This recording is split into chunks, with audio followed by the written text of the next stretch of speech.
Ya, anggap tuh ada 3 titik krusial sebenarnya kan tadi hulu, tengah dan hilir. Nah, ini muara kita kan penyebab masalah ada di hilir nih sebenarnya yang menyebabkan semuanya stagnasi. Dengan kasus ini sebenarnya kita lebih mudah untuk mengajarkan masyarakat karena mereka mengalami problem dalam hal membuang sampahnya. Jadi kesempatan momentum untuk merubah tata kelola sampah yang ada di hulu. Karena kalau tidak, maka yang keluhan selama ini terjadi itu akan berulang terus. Hanya sekarang bagaimana kita sama-sama mengatasi ini, pemerintah dengan masyarakat semua pihak kita sama-sama ya kan Pak Prof. Ya. Kemudian berkolaborasi mengatasi persoalan sampah.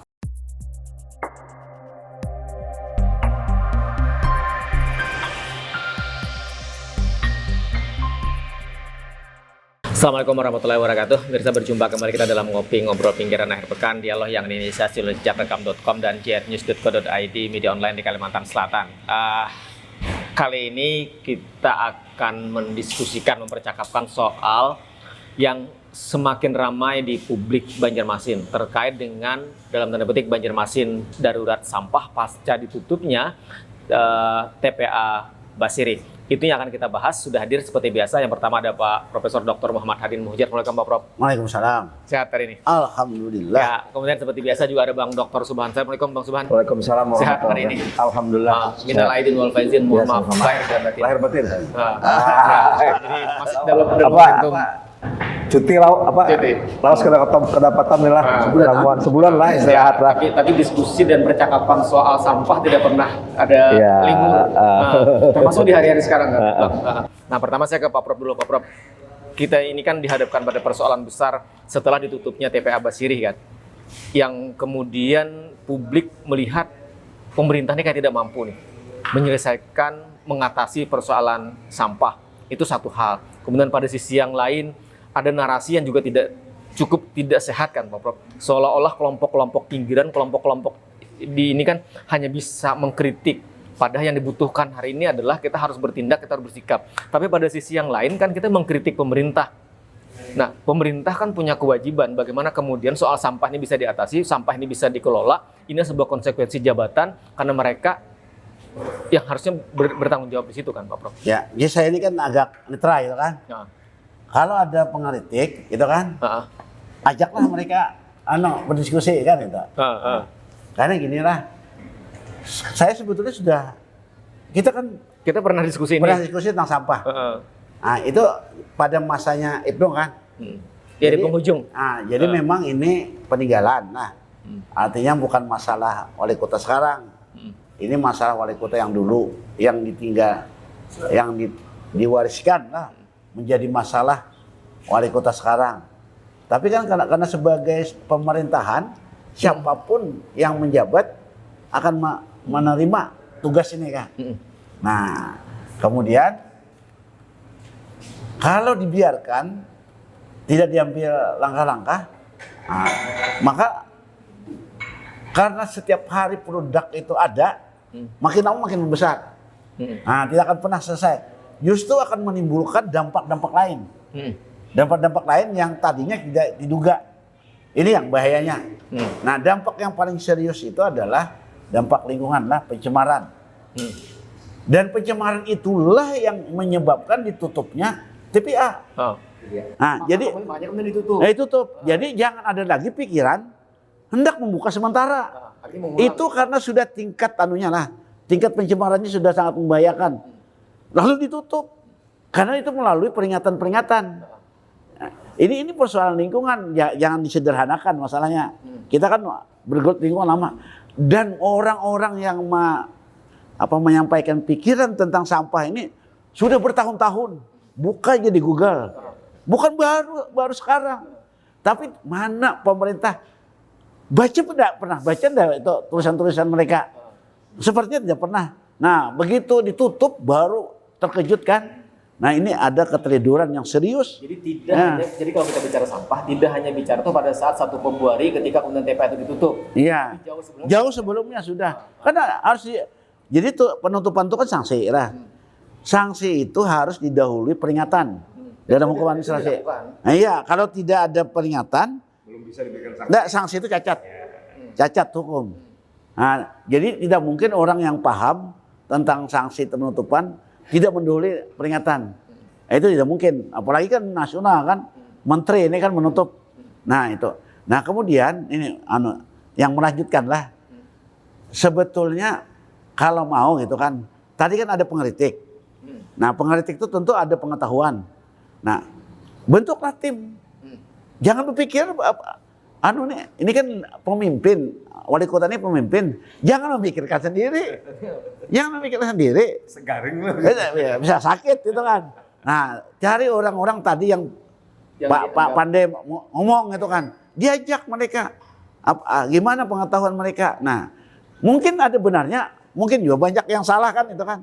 Tapi begitu dikumpul, nah ketahuan bentuk tim. Jadi sampah ini sudah masalah besar, bukan soal angkut-mengangkut aja, bukan. Karena kan angkut banyak. Dan nah ini yang agak lama itu adalah partisipasi masyarakat. Nah, kalau metode, teknik, cara-cara untuk kan itu banyak sudah dilakukan orang. Nah sekarang karena ada peran masyarakat di sini. Misalnya kan dia yang memproduksi sampah di awal itu harus melakukan apa. Nah kalau itu tidak disosialisasikan dan diajak, atau bisa karena kita darurat, ada hukum bisa dilakukan hukum darurat, tidak ada masalah. Daripada kita mengorbankan dampak lain nanti kan. Nah, jadi jangan dipikirkan lah, ajaklah yang, dan jangan juga disalahkan orang yang banyak ngomong. Kalau orang tidak ngomong itu tidak ada, nah akibatnya yang timbul. Jadi kan jangan disikapi dengan antipati. Iya, antipati. Ajak mereka. Kalau misalnya kan kita ngomong kan, ajak kita gitu kan. Bukan cuma bisa ngomong kan. Nah, karena kita juga banyak. Tapi sebenarnya Pak Prof, mohon motong sedikit. Sebenarnya kan ada hal yang sebenarnya pada saat yang kita tarik hikmah dari Pak Ibnu ya. Pak Ibnu kan pada saat banjir dulu kan mengundang orang tuh, lalu ngobrol lah dengan beberapa pihak, ini banjir ini dampaknya seperti apa yang harus diatasi dan tempo yang misalnya singkat segala macam kan. Akhirnya kan dengan pertemuan banyak orang akhirnya lahir Satgas. Lalu dari situ muncul langkah-langkah yang artinya yang akhirnya membuka semua pikiran orang bahwa oh kita harus lakukan ini dan ini. Nah mungkin dalam hal ini kasus sampah ini wali kota yang ada mungkin bisa belajar dari itu tadi. Jadi bukan bersikap terlalu menganggap bahwa bisa mengatasi sendiri. Karena kan ini kan problem yang sebenarnya termasuk dalam hal yang luar biasa. Nah tapi tadi ini mohon maaf memotong tadi Pak Prof ya, mumpung Pak Prof kan ini mau ada kegiatan lain nih. Mungkin sedikit menanyakan ke Pak Prof. Tadi Pak Prof kan menyatakan bahwa kasus penutupan itu akibat dampak yang luar biasa. Nah lalu kita menghitung lagi nih kan, ini ditutup nih. Nah kemudian tapi sampai saat ini pemerintah katakanlah belum mempunyai solusi yang terbaik mengatasi persoalan yang ada di masyarakat terkait dengan kemana membuang sampah ini kan. Nah apakah misalnya dengan mereka sampai saat ini tidak bisa melakukan apa-apa, tidak bisa melakukan maksimal dalam membuang sampah, mereka tidak menjadikan masalah baru di dalam lingkungan yang berbeda. Kalau kemarin lingkungannya ada di TPA, nah sekarang lingkungannya berbicara ada di pemukiman pemukiman. TPS kan sebagian ditutup nih kan, tidak boleh lagi menampung. Nah makanya kan akhirnya kan ada, kita lihat keliling, ada sebagian masyarakat mau asal buang aja lah, di mana ada lahan-lahan yang kira-kira bisa dibuang. Nah ini tentu kan akan memunculkan sebuah fenomena baru, akhirnya lingkungan yang tadi disampaikan Prof Hadin menjadi masalah lingkungan itu akan menjadi titik-titik di kelompok masyarakat. Di tempat-tempat yang mana mereka tidak punya TPS yang sanggup lagi menampung, mereka buanglah di situ. Ini apa tidak memunculkan masalah baru dari segi lingkungan? Nah, jadi kan itu kan ada disuruh pirah-pirahlah sampah itu kan. Ya. Ada sampah yang memiliki potensi pencemaran. Ya. Nah, ada yang bisa daur ulang itu kan. Ada lagi yang bisa ada yang diulah lagi. Kemudian ada bisa digunakan untuk lain. Nah, yang dijaga itu yang ini, yang mempotensi pencemaran. Misalnya bekas makanan, katanya juga ada bekasannya, medik lah. Ditemukan lah. Karena sudah terlalu besar kan di masa ada mungkin masyarakat bekas apa gitu kan, bekas kegiatan suntikan kah di masyarakat kan dibuang aja sana. Nah, kalau itu terkumpul di sana, nah ini potensi pencemaran sangat kuat. Ya, ke masyarakat kan jadi beralihnya. Nah, lalu nih muncul lagi pikiran nih kita dalam rangka diskusi ya, Prof. Lalu apakah misalnya nih kita kan ada problem di tata kelola hilirnya sebenarnya kan yang menyebabkan akhirnya ditutup kan. Nah, apakah misalnya dalam jangka waktu sementara ini ada kesepakatan untuk misalnya TPA yang ada dibuka kembali dengan catatan harus seperti apa untuk mengatasi persoalan yang limbah yang ada di permukiman. Karena kan kalau kita misalnya berhitung antara dua kasus ini tadi, antara pilihan kita ada di TPA yang ada, kemudian pilihan dengan ini beralih di dekat masyarakat, maka tentu lebih aman di TPA yang ada. Yang sudah ada ini, artinya ada misalnya kebijakan dalam hal untuk mengatasi darurat. Jadi sepanjang darurat ini belum ada misalnya titik temu yang tepat dan jangka waktu yang mungkin disepakati bersama, yang di sini dibuka kembali. Jadi dampak lebih terlokalisasi. Jadi dampak itu lebih terlokalisasi di TPA yang ada. Tidak sekarang menyebar. Ini kalau misalnya kita berpikir dalam kerangka mengatasi persoalan ini kita anggap sebagai darurat yang luar biasa. Nah, tapi dalam waktu tempo sesingkat-singkatnya, misalnya dalam proses 3 bulan katakanlah. Nah, setelah 3 bulan ini harus sudah mulai sistem yang baru itu sudah dijalankan. Karena kan seperti ini sebenarnya tadi yang disampaikan Prof. Hadin mengenai misalnya tata kelola di hulu kan berarti mulai dari rumah nih. Nah, rumah juga mereka kan perlu waktu untuk misalnya masyarakat kita ini kan sebenarnya kan kita nggak bisa pungkiri ya, kita harus akui bahwa kesalahan ini tidak lepas daripada tempo lalu. Jadi mulainya kan di tempo dulu nih yang tidak menyiapkan mulai hulu dan hilirnya. Yang semestinya ini sebenarnya dulu kami kan dulu pernah masuk Bang Rasidi, Prof masuk juga ya kalau dia tim yang Pak Yudi itu tim untuk mengatasi persoalan yang kita dapat bendera hitam dulu. Nah, di situ kita sebenarnya di masyarakat Bang Rasidi kita kebetulan keliling tuh ke kelurahan, ke kecamatan, ke kampung gitu kan, ke sekolah-sekolah kita keliling. Nah, kita selalu sampaikan pada saat itu bahwa kita sebenarnya punya potensi. Dulu ya tahun 2010-an itu, mungkin Pak Yudi tahun 2010 ya kalau tidak salah. Nah, itu kan orang kan buang sampah masih didominasi oleh gerobak sampah kan. Jadi tiap kampung itu ada gerobak sampah, ada yang mengambil. Nah, pada saat itu kita sudah sampaikan sebenarnya kalau kita sudah mau membuat sistem, maka pembuangan sampah itu mulai dari gerobak sampah siapkan terbagi, terpilah. Nah, sehingga masyarakat di rumah itu karena kotak sampah mengambil ini sudah terpilah, mereka tinggal membuat kantongan entah kresek entah apa. Lalu pada saat itu tiap rumah itu juga menyajikan yang terpilah sehingga si petugas sampah mulai gerobak itu ngambil sudah terpilah. Nah, kalau ini sudah terpilah tinggal di TPS-nya. Kalau TPS itu juga disiapkan terpilah, maka si petugas sampah akan dengan mudah memasukkan terpilah juga. Nah, kalau ini sebenarnya dulu sistem ini dimulai sejak 2010 dilanjutkan, maka secara otomatis sudah tidak ada persoalan sampah di kita. Tapi problem di kita ini kan ganti wali kota, ganti lagi pemikiran. Dan menurut saya kan kesalahan fatalnya ini adalah pada saat sudah menerima teguran, kalau tidak salah hampir 10 tahun yang lalu Pak Prof ya, bahwa sudah ada bahwa ini aturannya bahwa sudah harus TPA itu menggunakan sistem yang apa istilahnya itu? Tidak overdumping. Nah, itu kan, dan itu sebenarnya sudah berjalan kan di TPA di sana, karena TPA di sana itu kan sebenarnya lahan TPA yang ada itu kan atas persetujuan Bank Dunia kalau tidak salah dulu. Untuk TPA itu ditetapkan di sana. Jadi ada kalau tidak salah mungkin dibuka ya, kan saya mungkin agak lupa, tapi seingat saya dulu di situ sebenarnya sistemnya itu sudah mengacu kepada SOP-nya Bank Dunia dalam hal tata kelola sampah. Dan di situ kalau tidak salah pernah berjalan sistem seperti itu tadi yang disyaratkan, tapi yang kita bingung kok bisa sistem yang sudah ada itu kok hilang habis itu, lalu tidak dilakukan lagi. Dan sebelum surat penutupan 1 Februari itu kan beberapa bulan sebelumnya masih sudah ada peringatan yang tadi disampaikan. Iya, makanya itu tadi kan problemnya nih kok kenapa ini misalnya didiamkan, dianggap misalnya sesuatu yang biasa-biasa saja. Nah, tapi mungkin di sini kita mungkin tidak bisa lagi mempermasalahkan, ada mungkin ke depan. Nah, saran saya ke depan itu sebenarnya pemerintah kota harus melakukan pendekatan kepada Kementerian Lingkungan. Karena saya dengar di berita pinggiran ya, ada juga daerah-daerah lain yang akhirnya mendapat semacam dispensasi. Nah, kenapa sih misalnya ini tidak dibicarakan? Tapi dengan catatan ada kesepakatan, ada yang pernyataan yang dibuat pemerintah kota bahwa dalam waktu tertentu dia sudah bisa memenuhi persyaratan yang itu tadi. Nah, jadi menurut saya pemerintah, Kementerian Lingkungan Hidup juga harus bisa melihat kacamata ini secara mungkin kalau daerah lain diberikan dispensasi, maka di sini juga harus kan dispensasi, apalagi kita harus ingatkan. Ya, kalau kita lihat di SK penutupan itu kan pasti disebut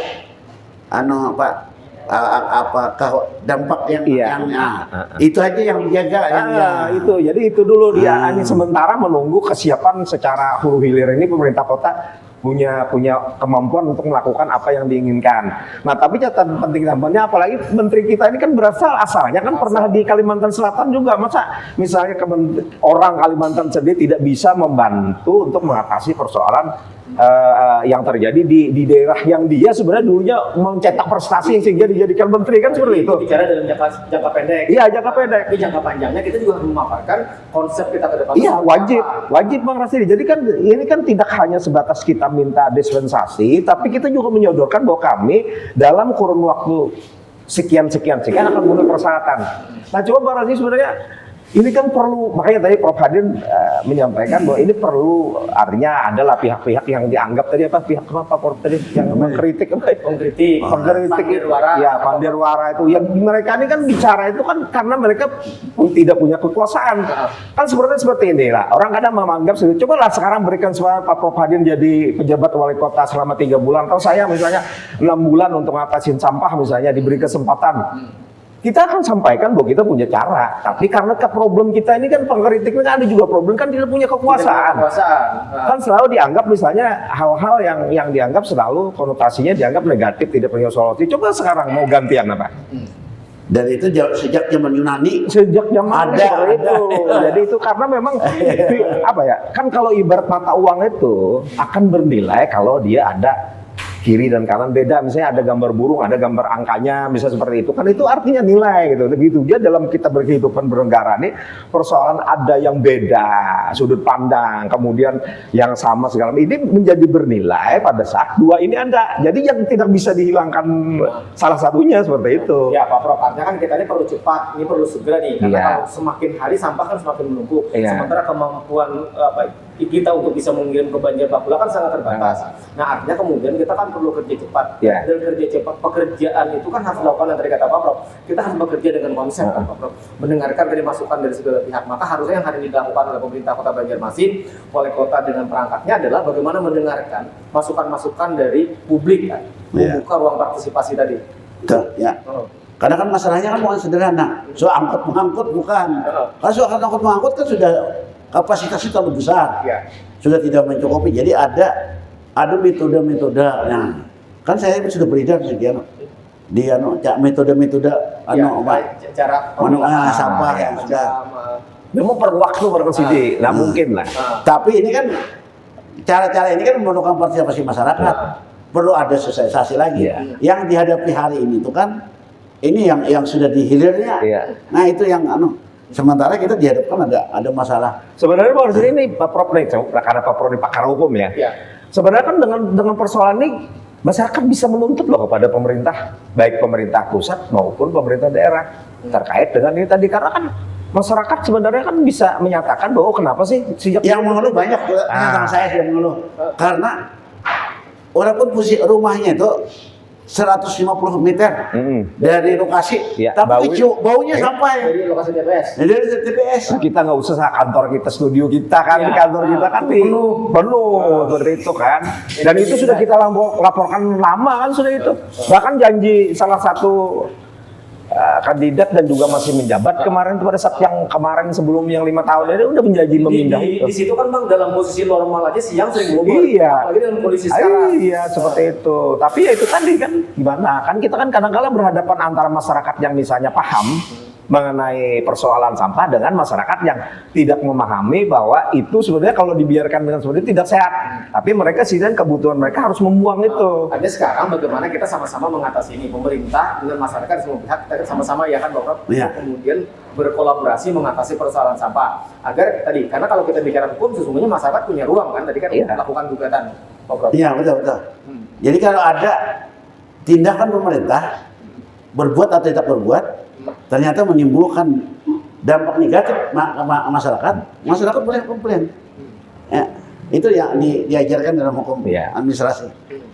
Nah, sama Bang Rasidi, Pak Prof Hadin, sebenarnya kan ini masalah ini kan bisa kita sederhanakan sebenarnya. Kalau kita misalnya mau tadi kan perlunya pendekatan pendekatkan ke pihak atas saja kementerian di pemerintah pusat dan kemudian pendekatkan ke pihak masyarakat. Artinya ini ada ke atas ada upaya. Karena ada upaya ke masyarakat juga ada. Jadi kan masalah seperti ini. Punya nggak misalnya pemerintah kota ini data berapa sih pengambil sampah yang dilakukan oleh masyarakat sendiri? Yang para pemulung itu? Bukan di samping para pemulung dan juga yang orang narik sampah yang sudah digaji oleh masyarakat. Masyarakat itu sebenarnya Bang Rasidi sangat partisipatif tinggi loh. Kadang-kala gaji yang mereka bayar iuran untuk ambil sampah itu bukan dari pemerintah itu. Yang di kampung-kampung itu kan ada urunan mereka. Ya dibayarkan 10.000, 15.000. Ada 10.000 setiap bulan, 15.000 untuk mengambil sampah itu tadi. Ini kan sebenarnya sebuah potensi nih kan, artinya ada orang yang aktif melakukan kegiatan untuk menarik sampah dan kemudian membuangnya ke titik misalnya TPS atau kemudian ke TPS lah anggap aja. Nah sebenarnya mereka ini kan bisa menjadi dutanya sampah kan, panggil mereka, data mereka kumpulkan dalam satu ruang pertemuan, berikan mereka penjelasan. Ini loh yang dilakukan. Kemudian kalau saya nih yang jadi pengambil kebijakan, Mas Rasidi, semua petugas sampah itu saya kasih modal kotak sampah, gerobak sampah. Yang gerobak sampah itu nantinya akan sudah diatur saya terpilah. Nah saya kan tinggal mikir setiap kelurahan atau apa, saya akan tentukan titik-titik TPS, di mana TPS itu yang juga akan kita bikin menjadi TPS yang juga bisa ramah lingkungan. Sekarang persoalannya ini ada nggak sudah dilakukan yang ke masyarakat langsung mengenai problem ini tadi? Jadi itu kalau di kampung saya belum. Saya tahu kan di kampung saya belum. Artinya kan sebenarnya bisa itu kan udah 2010 loh itu kita. Kebetulan kami ini kan keliling dulu untuk supaya tidak menjadi kota terkotor. Jadi kita udah komunikasi dengan pihak-pihak yang misalnya langsung di lapangan seperti itu. Problemnya tuh ini kan tidak pernah ditindaklanjuti. Banyak di kita ini sebenarnya. Walaupun kadang kami pun kan kadang dianggap orang yang apa tadi termasuk dalam kategori itu. Hanya yang pengkelompok kritik, yang bikin noise. Iya, bikin noise. Tapi buktinya kita dulu bersama kawan-kawan kan bisa menjadikan dapat adipura. Dulu dari terkotor aja keluar lalu dapat adipura. Sekarang malah adipura lepas kan. Nah jadi itu fakta kan bisa dihilangkan kan seperti itu. Bang, tadi kan kita sudah diskusi panjang juga dengan Pak Prof Hadin. Nah kalau kita simak kan kesimpulannya yang ditelaah oleh Battambang, Komisi Battambang. Kalau kita bicara sampah kan ada di hulu, tengah, dan hilir. Nah sekarang di tengah darurat sampah Kota Banjarmasin, tentu kan kita harus menawarkan. Battambang punya tawaran nggak sebenarnya untuk menyelesaikan ini? Karena ini kita harus berlari cepat kan? Karena semakin kita pelan, semakin kita lambat, kita berlama-lama, ini akan semakin darurat. Sampah ini setiap hari selalu berproduksi. Kita tidak pernah berhenti memproduksi sampah, Bang.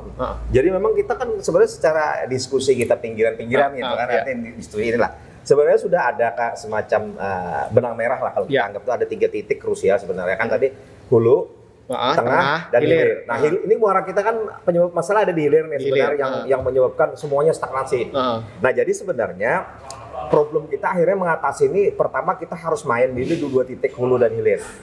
Nah jadi di hilirnya, di ujungnya di TPA itu harus ada pendekatan politis dan apa istilahnya kekeluargaan lah kepada pihak yang memberikan sanksi. Itu yang tadi dibilang Mas Iban, minta dispensasi. Minta dispensasi dengan catatan kami akan lakukan ini gitu kan. Tapi waktunya harus cepat kan? Waktunya harus cepat dan tugas mempercepat ini ya pemerintah kota kan.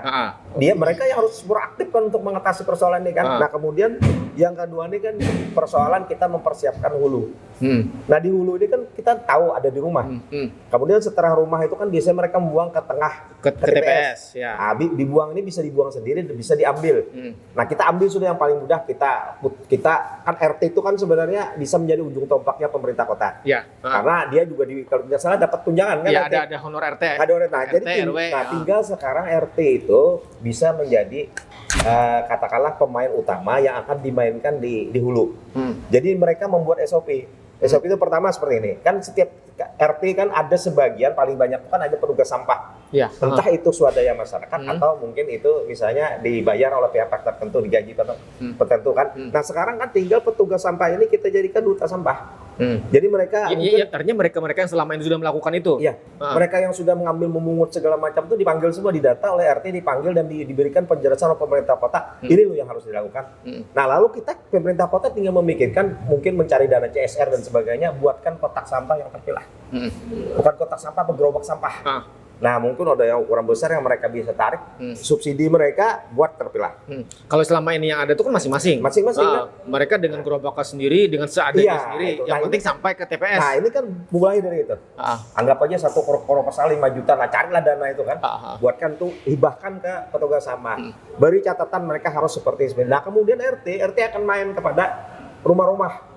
Nah, lalu setiap rumah RT akan sampaikan, mungkin dibikinkan petunjuk SOP dalam bentuk pengumuman atau apa, bahwa cara memilah itu seperti ini. Nah, lalu petugas sampah yang tadi diberikan arahan dari RT atau dari RW atau mungkin dari luar, bahwa Anda boleh ambil sampah di warga dengan catatan sudah warga memilah. Kalau tidak dipilah akan tidak diambil, dan yang tidak diambil bertumpuk banyak. Ini biarkan aja RT berikan sanksi ke warga yang tidak memilah. Jadi kalau ada rumah tangga yang tidak patuh dengan pemilahan, beri sanksi. Nanti biarkan seperti itu, nanti kan RT bisa mengambil langkah terhadap itu tadi. Nah, jadi ini sehingga di hulu ini sudah mulai bersiap. Nah, inilah yang persiapan yang kita sampaikan ke hilirnya ke pihak yang memberikan memberikan sanksi.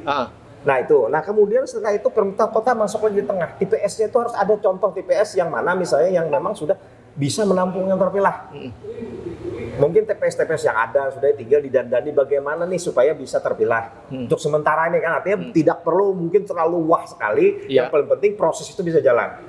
Nah, kemudian setelah itu dihilir nih kan. Artinya sebenarnya ini kan bahasanya itu kan revolusioner lah dalam tata kelola sampah. Sehingga kan mulai dari nanti misalnya dari TPS membuang ke TPA itu juga harus terpilah. Ada angkutan yang juga terpilah. Nah, problem kita ada nggak angkutan terpilah itu? Belum ada. Ya, selama ini jadi satu semua. Semua jadi satu. Nah, artinya harus ada skenario untuk menyekat alat angkut yang membuang ke TPS. Ke TPA dari TPS. Kan TPS kan truk tuh yang sudah dalam bentuk box yang ini kan. Nah, mungkin sementara yang ambillah truk yang bisa disekap dulu. Jadi ada petugas yang mengangkat, dipilah, masuklah akhirnya ke TPS TPA yang terakhir di TPA itulah minta kompensasi. Kompensasi sementara mungkin dalam kurun waktu beberapa bulan. Kan kita waktunya misalnya katakanlah waktunya itu ada mempersiapkan tuh perlu waktu misalnya 6 sampai 8 bulan misalnya. Nah, berarti kompensasi itu 6 sampai 8 bulan tadi. Nah, lalu di hilirnya ada 2 langkah Bang Rosidi. Sebagian tetap di TPA yang ada, yang ditutup ini sebagian dikirim ke yang sudah dilaksanakan kan keluar ke TPA yang lain kan, yang sudah ini kan. Iya. Nah, kemudian yang paling penting juga Bang Rosidi, karena TPA yang ada ini dulunya mereka bisa berfungsi seperti yang disyaratkan dulunya. 10 tahun yang lalu mungkin. Nah, ini harus dilakukan mungkin audit lagi terhadap itu tadi. Apa sih penyebabnya kok tidak bisa dilakukan? Ada kalau kemudian kita patuh pada ketentuan soal tata kelola TPA, kembali ke dulu misalnya, kalau memang itu bisa diterima, itu bisa kita lakukan. Bisa kita lakukan. Jadi kan problem sekarang karena sanksi itu terjadi ketika kita tidak melakukan lagi. Nah, jadi itulah yang jadi masalah kita. Tapi kita tidak pernah bisa selesai kalau hanya perdebatan. Termasuk jadi ini bukan kelompoknya hanya bisa ngomong, hanya bisa noise pander aja. Jadi tidak, kita silakanlah kalau kita mau, ayo kita undang KB, artinya kita ada Prof Hadin yang sudah S3-nya itu kan salah satu hukum lingkungan. Dia kan hukum lingkungan. Kita punya misalnya tokonya Dr. Akbar yang memang arsitek yang memang pengamat sering mengolah itu juga menjadi ini kan yang ekoenzim. Nah, dan lain sebagainya. Dan kalau kita bukan apa-apa Bang Rasdi, kita pernah pengalaman di tahun 2010 pada saat Kota Banjarmasin mendapatkan bendera hitam terkotor. Iya, kota terkotor. Kota terkotor, dan kita terlibat di dalam situ selama kurang lebih setahun lebih kita lah. Akhirnya bisa mendapatkan adipura kan? Bisa keluar dari itu. dan ujungnya kan dengan sistem yang bagus di Pahamdi kan misalnya. Pahamdi saya paham itu kan Pahamdi dan kami dulu terlibat dalam situ, akhirnya terbentuklah beberapa sistem yang sistemnya itu akhirnya bisa menghasilkan Kota Banjarmasin mendapatkan adipura. Jadi saya pikir pemerintah kota ini kan tinggal memanggil orang-orang yang pernah terlibat di dulu gitu loh. Kalau dulu problemnya kota terkotor lebih parah loh daripada hanya sekedar sampah. Karena problemnya bukan hanya sampah dulu. Bang, artinya kan yang mungkin bisa dilakukan oleh pemerintah kota, oleh wali kota lah misalnya. Wali kota adalah kita kan bertindak agar jangan sporadis kan. Tapi ada konsep. Itulah. Untuk membuat konsep itu ya udah panggil nih kelompok-kelompok ini nih. Kan yang diperlukan oleh kementerian kan sebenarnya itu kan SOP-nya kan ada, tinggal SOP ini yang dijalankan sesuai dengan apa yang diatur oleh regulasi. Tugas kita itu kan sederhana, regulasi ada. Peranti-peranti isi di dalam regulasi itu apa-apanya ada. Dari situlah kita membuat SOP. Nah, problemnya kan ada enggak SOP dari hulu, kemudian di tengah, kemudian ke hilir. Ini kan bukti bahwa ini tidak ada dan tidak jalan, terlihat bahwa ternyata TPA kita ada masalah. Ada masalah, makanya ditutup. Makanya ditutup. Nah, seandainya kita menjalankan misalnya SOP yang memang kita buat sendiri, manual booknya itu maka mungkin lah ditutup. Sederhana Bang Rasidi, ini sebenarnya persoalan yang sebenarnya bisa diatasi dengan niat baik dan semestinya kita bersama-sama semuanya. Jangan kita antipati lah. Karena kita juga yakin masyarakat kan tidak juga membiarkan pemerintah kota, wali kota bekerja sendiri, tetapi beri ruang kesempatan kepada masyarakat untuk berkontribusi, berpartisipasi. Saya kan menarik hikmah sebenarnya dengan kasus ini, sebenarnya kita lebih mudah untuk mengajarkan masyarakat karena mereka mengalami problem dalam hal membuang sampahnya. Jadi kesempatan, momentum untuk merubah tata kelola sampah yang ada di hulu. Karena kalau tidak, maka yang keluhan selama ini terjadi itu akan berulang terus. Dan inilah problem yang dulu. Bayangkan kita 2010 sudah membuat banyak diskusi, kemudian membuat usul supaya lakukan pilah mulai gerobak. Makanya tadi saya bilang kan dari gerobak sudah dipilah. Kemudian masyarakat begitu tahu dipilah, mereka mau nggak mau dari rumah akhirnya, kalau misalnya sampahku jadi satu, ini nggak diambil orang. Nah, maka ini harus bisa untuk kupilah sendiri.